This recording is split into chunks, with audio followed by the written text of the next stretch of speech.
नमस्कार, रेशूज क्राफ्टी लाईफमध्ये आपल्या सर्वांचं खूप खूप मनापासून स्वागत आहे। सध्या हिवाळ्याचे दिवस चालू आहेत, म्हणजे सगळीकडे थंडी आहे आणि या थंडीमध्ये अंग फुटणे, टाचांना अशा प्रकारे भेगा पडणे म्हणजे टाचा फुटणे, तसेच पाय दुखणे, टाचा दुखणे हे प्रकार चालू होतात।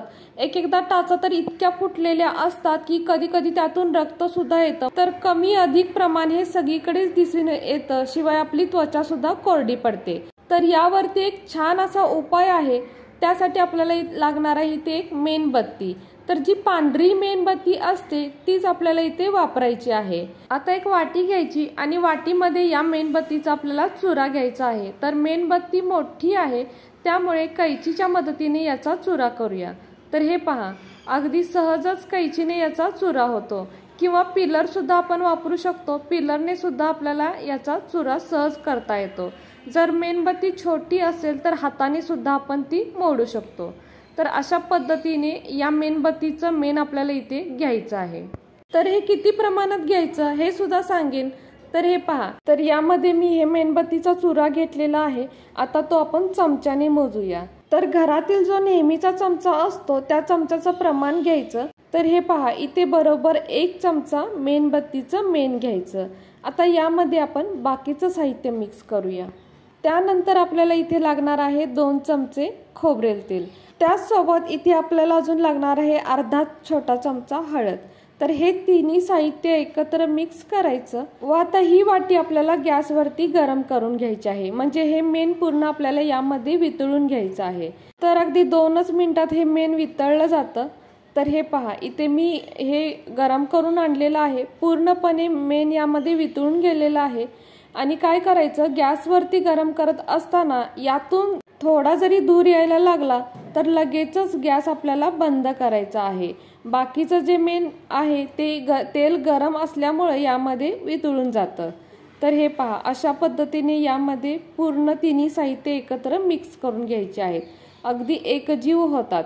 आता हे खूपच गरम आहे त्यामुळे ते खूप पातळ दिसतं, पण जसं जसं हे थंड होईल तसं तसं हे घट्ट होत जातं। तर अगदी 2 ते 3 मिनिटातच तुम्ही बघू शकताय अगदी पूर्ण हे पातळ होतं, पण आता बघू शकताय ते थोडंसं घट्ट व्हायला सुरुवात झालेली आहे। जे मेण आहे ते जरी यामध्ये वितळलेलं असलं तरी ते पुन्हा घट्ट होत राहतं। तर हे थोडंसं थंड झालं तर एखाद्या डबीमध्ये आपण हे ठेवून देऊ शकतो। हे बरेच दिवस राहतं, अजिबात खराब होत नाही। हे वापरण्याची सुद्धा एक पद्धत आहे। हवं तर हा लेप असाच आपण टाचेला लावू शकतो, पण यामुळे फक्त आपल्या टाचेच्या भेगा कमी होतील।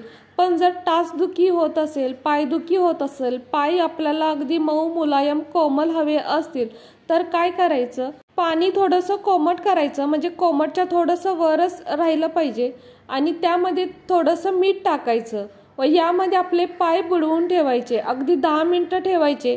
10 मिनिटानंतर पाय स्वच्छ पुसून घ्यायचे आणि त्यानंतर हा जो लेप आहे तो पूर्ण पायाला आणि टाचेला लावून घ्यायचा। शक्यतो ही जी प्रोसेस आहे ती रात्री झोपण्यापूर्वी करावी। तसेच लेप लावल्यानंतर पायामध्ये सॉक्स घालून ठेवावे, नाहीतर काय होतं, कपड्याला लागून ते पूर्णपणे निघून जाईल, त्यासाठी सॉक्स घालायचे। तर आता हे पहा, हा लेप आपण हाताला जरी लावला म्हणजे आपले हात सुद्धा फुटतात थंडीमध्ये, तर अशा पद्धतीने आपण हाताला सुद्धा लावू शकतो। तर अगदी हाताची त्वचा सुद्धा मऊ मुलायम, आणि हातावरती पण पहा थंडीमध्ये कधी कधी हात फुटतात, थोड्याशा भेगा पडल्यासारख्या होतात, तर ते सुद्धा पूर्ण निघून जातं। आपण जो इथे लेप बनवलेला आहे यामुळे आपले हात आणि पाय अगदी मऊ मुलायम कोमल बनतात। यावरती जर भेगा पडलेल्या असतील तर त्या सुद्धा निघून जातात आणि हा रिझल्ट आपल्याला दुसऱ्या दिवसापासून लगेचच दिसून येतो।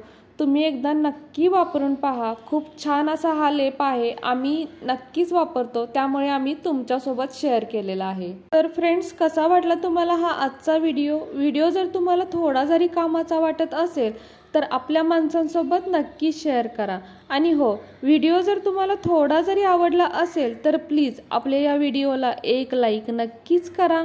नवीन असाल तर चॅनलला सबस्क्राईब करा, सोबत बेल आयकॉन प्रेस करा, म्हणजेच मी बनवलेले असेच नवनवीन व्हिडिओ सर्वात आधी तुम्हाला मिळतील। आता पुन्हा भेटू अशाच एका नवीन व्हिडिओ सोबत।